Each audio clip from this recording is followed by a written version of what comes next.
Namaste, nama saya Dr. Prashant Meshram dan saya adalah pakar bahu di Hospital Apollo Jubilee Hills, Hyderabad. Arkenis Andi telah dinasihatkan untuk menjalani pembedahan penggantian bahu dan tertanya-tanya apakah ia sebenarnya. Jadi video ini adalah untuk anda. Pembedahan penggantian bahu sebenarnya adalah penggantian sendi bahu dengan logam dan plastik.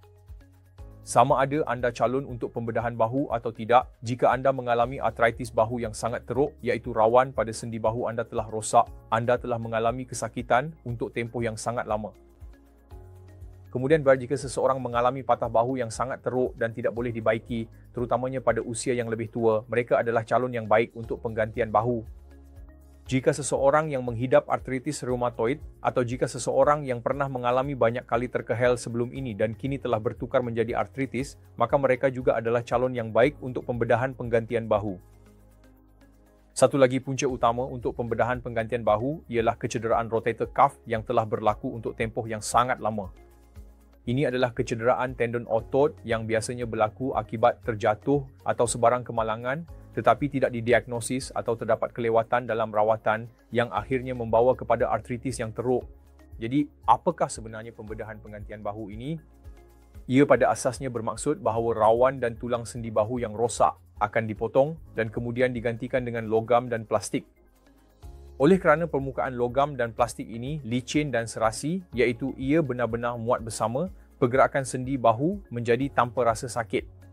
Dan ini disokong oleh kekuatan otot supaya anda boleh menggerakkan sendi bahu anda dan melakukan kebanyakan aktiviti harian anda.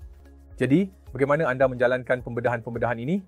Pembedahan-pembedahan ini kini telah menjadi prosedur yang sangat biasa yang dilakukan secara rutin untuk berjuta-juta pesakit di seluruh dunia dan semakin popular di India. Biasanya pesakit saya akan dimasukkan ke hospital pada hari yang sama dengan hari pembedahan.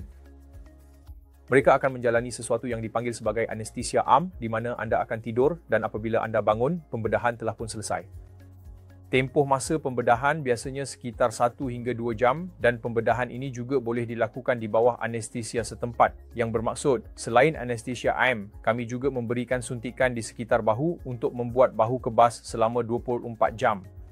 Ini bermakna untuk 24 jam pertama, ketika kami menjangkakan kesakitan maksimum selepas pembedahan, sekatan pada bahu atau sekatan saraf ini akan menghilangkan semua kesakitan.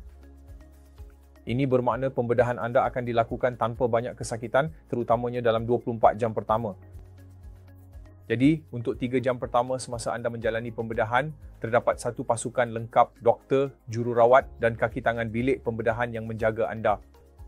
Kami di Hospital Apollo Jubilee Hills juga menggunakan bantuan komputer yang bermaksud kami merancang semua pembedahan anda di komputer dan kemudian melaksanakan rancangan yang sama semasa pembedahan.